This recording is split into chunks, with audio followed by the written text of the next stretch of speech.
우리가 1월 한 달 동안 여러 어려운 상황, 정말 아직도 앞이 깜깜하지만 소망을 붙들고 기도하고 한 달을 보내왔습니다. 그리고 오늘 2월 첫째 주를 맞습니다. 이 2월 달에 우리 교회 목표는 믿음을 피워내는 그러한 한 달이 되기를 소망합니다. 그래서 이 한 달 동안 우리가 그동안 생각했던 믿음에 대한 정리들을 새롭게 하고 또 그 믿음으로 힘있게 살아가고 또 우리 지난번에 함께 나눴던 데살로니가 교회처럼 믿음의 역사가, 믿음으로 역사가 있고 믿음의 역사가 나타나는 그러한 저와 여러분의 삶, 우리 교회의 삶이 되기를 소원합니다. 여러분, 오늘 우리 시대는 우리의 신앙과 믿음에 대해서 그 어떤 때보다도 강력한 도전을 받고 있습니다.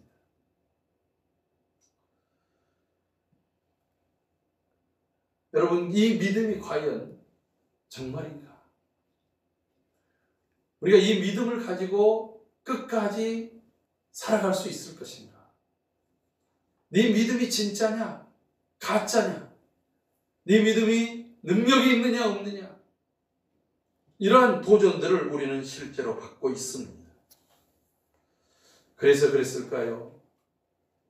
교회들 속에서 코로나가 한창 나타날 때에 대통령은 코로나는 신앙이 아니라 과학이라고 말했습니다. 예배가 사람들에게 위안은 줄지언정 안전은 지켜주지 못한다고 목사들을 초청해놓고 청와대에서 그렇게 으름장을 맞습니다. 여러분, 뿐만 아니라 많은 사람들이 이제는 교회라고 하면 진저리가 쳐지고 지긋지긋하다라고 하는 말이 곳곳에서 나타나면서 교회를 지나가면서 침을 뱉고 가는 사람들도 있다고 합니다. 분명히 이런 일에는 교회가 이 세상 속에 제대로 된 그러한 믿음의 모습으로 비춰지지 않았기 때문에 그랬을 것입니다.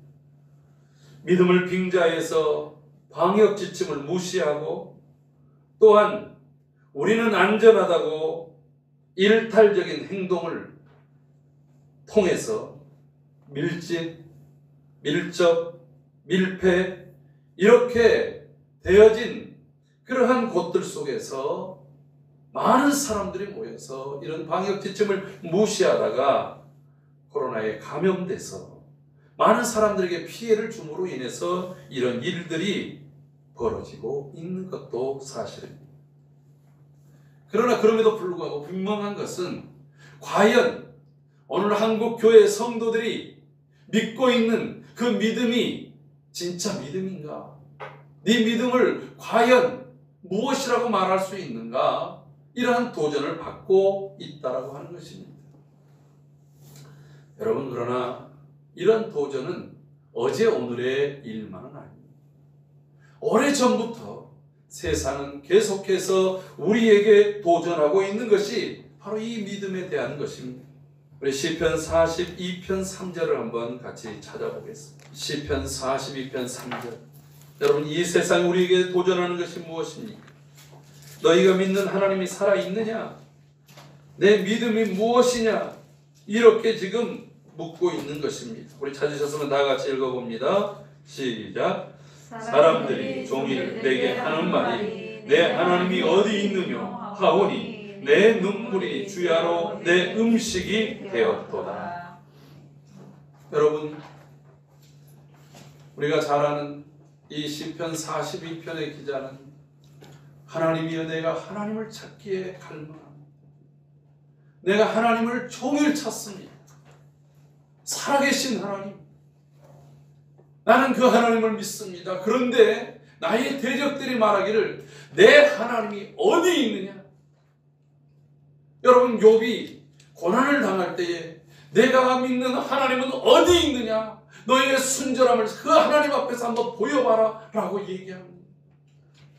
그러나 내 모습, 내 처해 있는 환경으로는 말할 수 없습니다. 사람들이 이렇게 조롱하는데 지금 한국교회가 아무런 말을 할 수가 없습니다.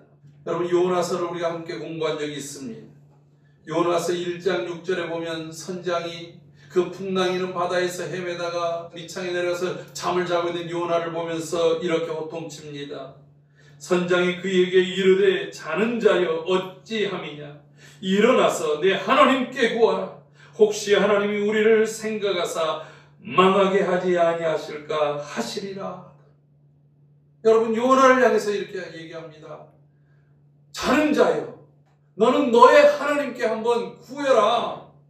혹시 그 하나님이 우리를 생각해서 구하여 주실지, 우리를 이 환난에서 벗어나게 하실지, 우리를 이 다 죽게 된 곳에서 망하게 하지 아니하실지 어찌 알겠냐. 여러분, 이 세상이 오늘 우리를 향해서 믿음에 대한 도전을 하는 것은 바로 이런 너의 하나님 어디 계시니? 너의 믿음이 진짜냐라고 하는 그러한 도전이 아니겠습니까? 분명히 성경은 우리에게 믿음으로 구원을 얻는다고 가르쳐주고 있습니다. 믿음이 우리를 구원하게 하는 것입니다. 할렐루야. 또한 믿음이 선한 역사를 이룬다고 얘기했습니다. 또한 믿음으로 세상을 이긴다고 말씀했습니다. 믿음이 있어야 하나님을 기쁘게 할 수 있습니다. 그런데 정말 그 믿음이 무엇이냐라고 하는 것입니다. 오늘 사도 바울이 나는 내 하나님을 믿노라라고 말하는 이 믿음이 오늘 이 세상 앞에 우리가 우리의 입술을 통해서 세상이 나를 찔러댈 때마다 나는 하나님을 믿노라라고 이렇게 이 아름다운 신앙을 피워내는 그런 삶이 되기를 소원합니다. 우리가 사전적으로 믿음이라고 얘기할 때는 헬라어에서 크게 세 가지의 이야기를 합니다. 보통 믿음, 피스티온이라고 하는 것은 영어의 faith라고 하는 말과 같습니다. 한마디로 얘기하면 나를 맡긴다, 의지한다. 우리 아까 주만 의지해 라고 할 때에 피스티온이라고 얘기를 합니다. 또 메포이테시스라고 하는 말도 있습니다. 이것은 우리가 영어로 trust, 내가 신뢰한다, 확신한다 하는 그런 말입니다. 여러분, 오늘 우리 안에 하나님에 대한 신뢰, 말씀에 대한 신뢰, 오늘 이런 것들이 우리 안에 어느 정도 있는지를 돌아봐야 된다. 또 하나, 세 번째는 피스티스라고 하는 말이 있습니다. 우리가 영어로 believe라고 쓰는 말입니다. 이 말은 변함이 없다는 거예요. 우리가 충성이라고 얘기할 때에 그의 마음의 중심이 흔들림이 없이 끝까지 변하지 않고 나아가는 그러한 것을 가르쳐서 내 목에 칼이 들어온다 할지라도 바뀌어지지 않는 그러한 것을 가르쳐서 피스티스라고 얘기한다라고. 오늘 이러한 세 가지의 것들이 믿음이라고 성경에서 쓸 때의 이 의미들을 가지고 있습니다. 그렇다고 한다면 여러분, 내가 맡기고 의지할 만한 것, 내가 확신하고 신뢰하는 것, 나로 하여금 변하지 않고 끝까지 붙들게 하는 그 믿음, 그것이 무엇이냐는 거예요. 여러분, 그 믿음의 대상이 오늘 각 사람마다 다 있어요. 여러분, 믿는 자와 우리는 불신자를 얘기를 하는데 사실 불신자는 없다라고 하는 거예요. 왜냐하면 우리가 불신자라고 할 때는 하나님을 믿지 않아서 불신자라고 그러지, 모든 사람들은 자기가 믿는 뭔가가 있다라고 합니다. 오늘 이 유라굴로라고 하는 엄청난 풍랑으로 인해서 20절 말씀 보니까 여러 날 동안 해도 별도 보이지 아니하고 아주 깜깜한 흑암이었습니다. 엄청난 폭풍과 바람이 휘몰아칩니다. 파도는 엄청나게 일어서 배가 이리 뒤뚱 저리 뒤뚱 하면서 금방이라도 물속에 침몰할 것 같습니다. 그래서 오늘 본문 그대로 보면 구원의 여망이 없어졌던 바로 그 상황이 오늘 바울과 함께 있었던 275명의 사람들이 지금 겪고 있는 상황이었습니다. 여러분, 지금 로마로 향해서 가던 이 배에 미항이라고 하는 곳에 있을 때 이 항구가 너무 좁습니다. 그곳에서 겨울을 보내기가 너무 어려울 것 같아서 이제 그레데의 반대편의 섬에 가면은 베닉스라고 하는 큰 항구가 있는데 그 항구가 있는 곳에 항구 도시가 있어요. 여러분, 도시가 있다고 하는 것은 숙박시설, 위락시설, 사람들이 함께 계속해서 뭔가를 장사할 수 있는 그러한 것들이 많습니다. 이 배는 상선이었습니다. 이 배에 탄 사람들은 다 몇 명의 죄수들을 빼놓고서는 자신들이 이번 여행을 통해서 엄청난 돈을 기대하며 왔습니다. 그들은 돈을 신뢰했습니다. 돈이 그들의 믿음의 대상이었습니다. 그래서 많은 사람들이 그곳으로 가자고 했습니다. 그런데 바울이 그걸 반대한 거예요. 죄수, 한 명의 죄수에 불과한 바울이 말이죠. 내가 보니까 지금 이번 여행이 굉장히 위험할 것 같습니다. 겨울을 여기서 보내고 출발하는 게 좋겠습니다. 여러분, 바울에 대해서 그래도 들었던 율리오라고 하는 이 백부장이 선주하고 선장에게 묻습니다. 저 죄수 바울이 이번 항해가 굉장히 위험할 것 같다고 그랬는데 당신들 생각은 어떻습니까? 그랬더니 선주와 선장이 아닙니다. 우리가 이거 여행하면 괜찮을 것입니다. 선주가 먼저 얘기했어요. 선장도 얘기합니다. 왜냐하면 선주는 이 작은 항구에 있어봐야 식량만 축내고 아무런 도움이 안 되는 거예요. 빨리 물품이 유통이 되고 사람들이 많은 곳에 가가지고 장사를 해야 돈이 되지 않겠습니까? 그렇게 창인들이 요구합니다. 그래서 돈을 믿는 이 선주는 지금 항해를 하자고 얘기합니다.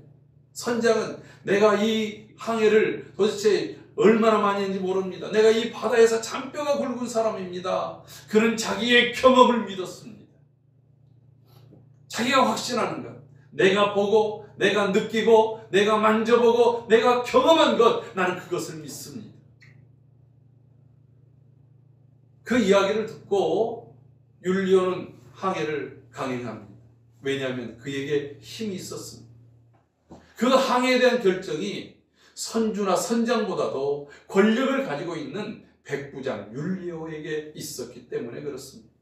사람들은 작은 한 줌의 흙봐도 못한 권력을 가지고 있으면 그걸 가지고 위세를 부리지 않습니까?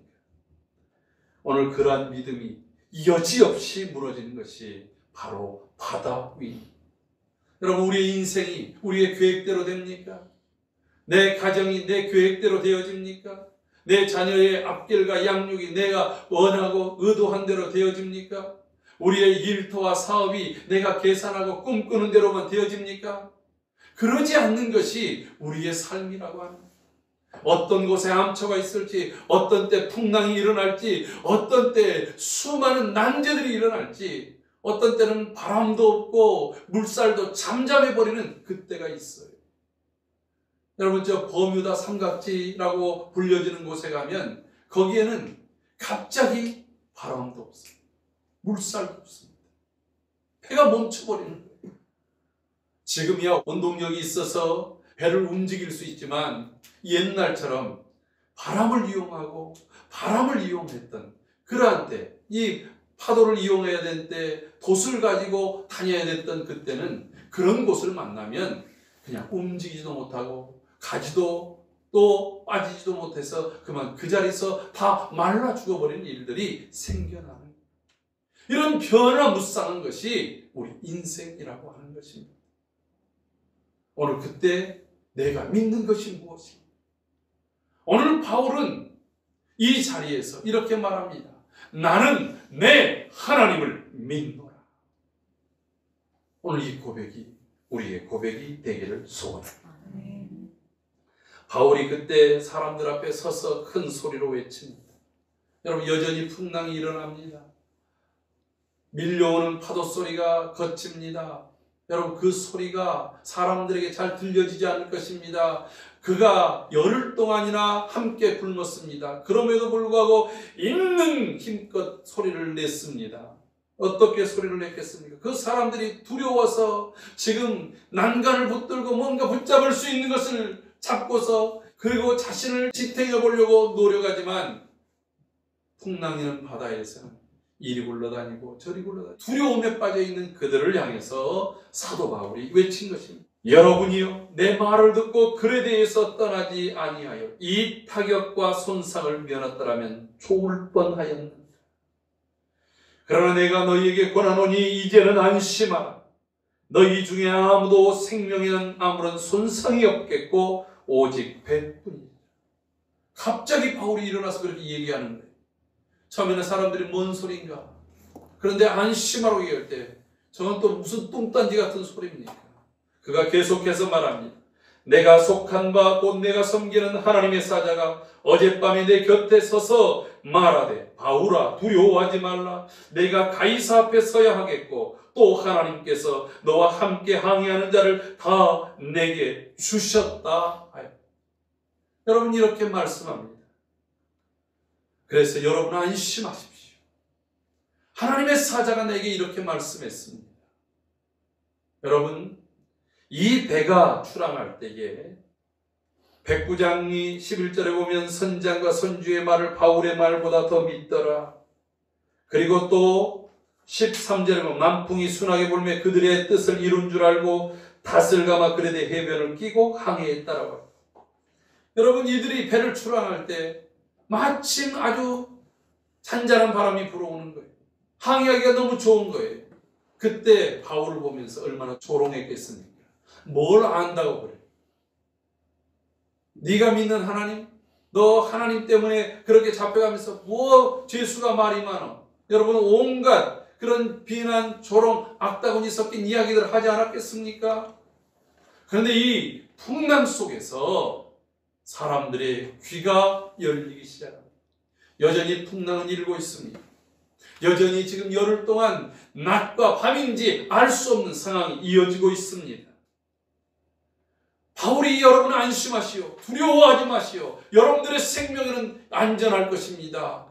그가 그렇게 말한 것은 내게 말씀하신 그대로 되리라고 나는 내 하나님을 믿노라. 여러분, 오늘 이 바울의 믿음, 오늘 이 믿음이 우리 안에 있는지 우리 자신을 돌이켜볼 수 있기를 바랍니다.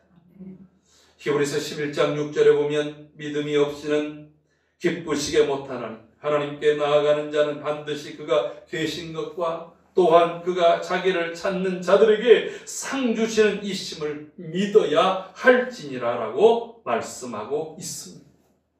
하나님을 기쁘시게 하는 믿음, 우리가 앞서 얘기했던 것처럼 믿음으로 세상을 이기고 믿음으로 구원을 받고 믿음으로 놀라운 기적과 역사를 이루게 하는 그 믿음, 하나님을 기쁘시게 하는 믿음이 무엇입니까?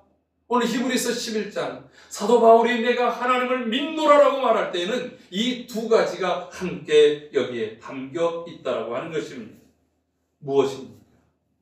바로 하나님이 살아계신 것. 나의 하나님이 살아계신 하나님.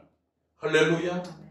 여러분, 이 이야기를 살아계신 하나님이 곧 전능하신 하나님이시죠. 살아계신 하나님이 이 모든 것들을 창조하시고 다스리신 하나님이시고, 살아계신 내 하나님이 우리의 모든 것들을 아시고 주권적으로 역사하시는 하나님이심을 나는 믿습니다. 여러분, 이 믿음에서 흔들림이 없기를 주의 이름으로 축복합니다. 앞서 얘기했던 것처럼 나는 이 하나님을 신뢰합니다. 나는 이 하나님을 의지합니다. 나는 이 하나님에 대해서 결코 변하지 않는 그 마음을 갖습니다. 그 중심을 갖습니다. 세상에 아무리 풍랑이 있다 할지라도, 아무리 풀무불이 내 앞에 놓여져 있다 할지라도 나는 이 하나님을 믿습니다. 사드락과 메삭과 아벳느고의 고백도 마찬가지 아닙니까? 오늘 이 풍랑 속에서도 사도 바울이 사람들에게 두려워하지 말라고 안심하라고 말하는 것은 내가 바로 이 하나님이 살아계신 하나님입니다. 여러분, 노예의 근성을 벗어나게 만들었던 최초의 메시지가 무엇인 줄 아십니까?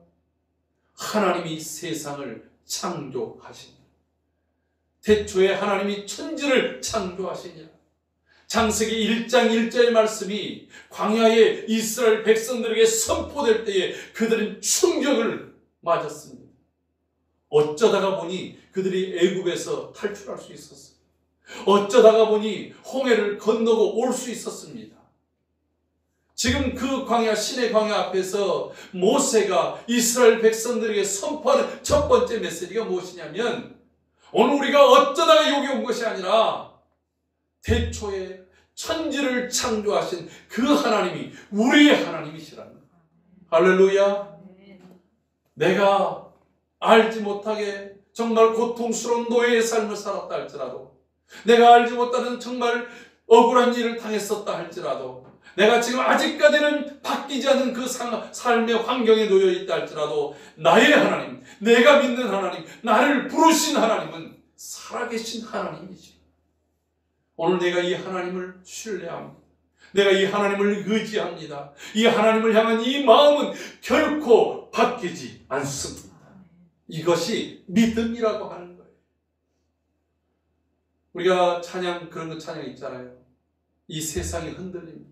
세상은 변하고 흔들립니다. 사람들은 믿음에서 떠납니다. 주님을 모른다고 합니다.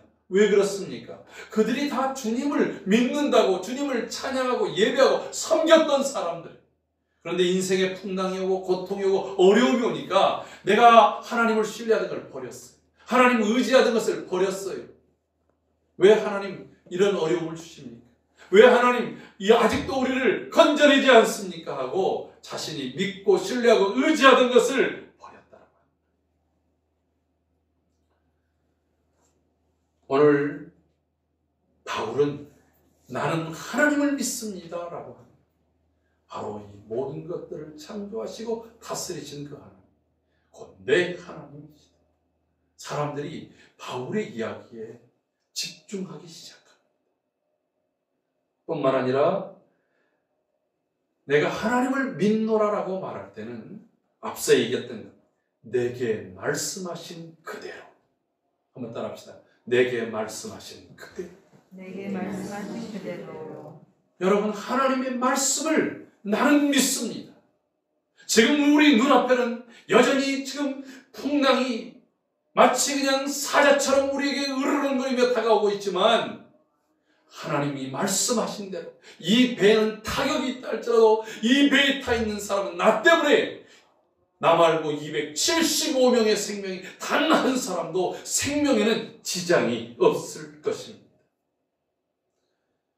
여러분, 이 하나님의 약속의 말씀을 붙드는, 이 약속의 말씀을 신뢰하고 이 말씀을 의지하고 하나님이 약속하신 말씀에 대해서는 비록 현재 내 삶은 막 나를 뒤흔들게 하는 수많은 것들이 들끓는다 할지라도 결코 흔들리지 않는 이 믿음을 붙잡으시기를 주의 이름으로 축복합니다.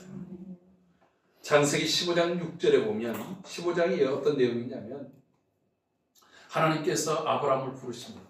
아브라함아, 내가 너의 지극히 큰 상급이고 너의 방패다. 너희를 안전하게 지켜주는 방패는 나고, 너의 모든 축복, 너의 지극히 다른 것과 세상의 어떤 것과도 비교할 수 없는 그런 상급이 곧 나다. 이 얘기를 할 때 아브라함이 아멘, 하나님 감사합니다 이렇게 반응하지 않고, 하나님, 그런데요, 하나님 저한테 무엇을 주시겠습니까? 나의 방패시고 나의 지극히 큰 상급이신데 아무것도 없잖아요. 제가 땅한 떼기가 있습니까? 저는 자식이 없습니다. 저는 무자하옵니다.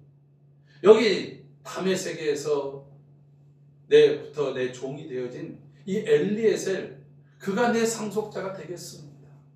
이렇게 자조 섞인 말을 합니다. 여러분, 우리가 신앙생활하다가 때로는 의심이 납니다. 의심은 죄는 아니에요. 의심은 우리의 약점일 수는 있어도 죄는 아닙니다. 오히려 합리적으로 의심하는 것은 우리의 신앙을 발전시키는 비결이기도 합니다.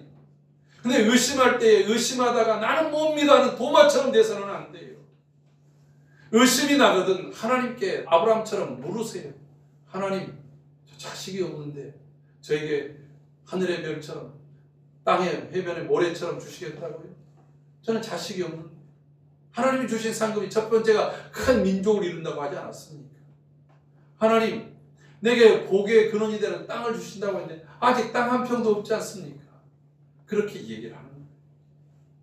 그때 하나님이 이렇게 말합니다. 엘리에셀은 네 상속자가 되지 않고 네 몸에서 날 자라야. 너의 태를 통해서 하나님께서 상속자를 삼으신다라고 말씀했어요. 그때 창세기 15장 6절에 이렇게 말합니다. 아브라함이 여호와를 믿으니 여호와께서 이를 그의 의로 여기시고 라고 말하고 있어요. 여러분, 아브라함을 의롭다고 하시는 그 의가 어디에 있냐면 아브라함이 잘 순종했기 때문에 하나님께서 하라는 모든 것들을 다 했기 때문이 아니고 하나님이 약속하신 이 약속, 여호와를 믿으니라고 하는 말은 이미 살아계신 하나님을 다 믿었어요. 셈 족속들이 다 믿고 있습니다. 그러나 그들이 하나님의 말씀대로 행합니까? 너희들이 생육과 번성과 땅에 충만해져라 하는데 그들은 바벨탑을 쌓았어요. 그들은 하나님의 말씀을 신뢰하지 못했어요. 바벨탑에 무너진 이유가 무엇입니까? 하나님의 약속을 신뢰하지 못했어요. 그것은 곧 하나님을 신뢰하지 않는 거예요. 아브라함은 하나님을 신뢰합니다. 그래서 하나님의 말씀도 그대로 신뢰했다는 거예요. 근데 그 상황이 어떤 상황입니까? 내가 늙어가고 있습니다. 지금 떠나온 지 10년이 됐습니다. 85세가 되어갑니다. 여러분, 그 이후에도 마찬가지였습니다. 그가 99세가 될 때까지도 그에게는 자녀가 없었습니다. 하나님께서 그런데도 불구하고 그의 몸에서 나중에 하가를 통해서 이스마엘을 낳지만 그도 아니라는 거예요. 너와 더불어서 부름받은 사라를 통해서 난 자라야 너의 약속의 상속자가 될 것이다.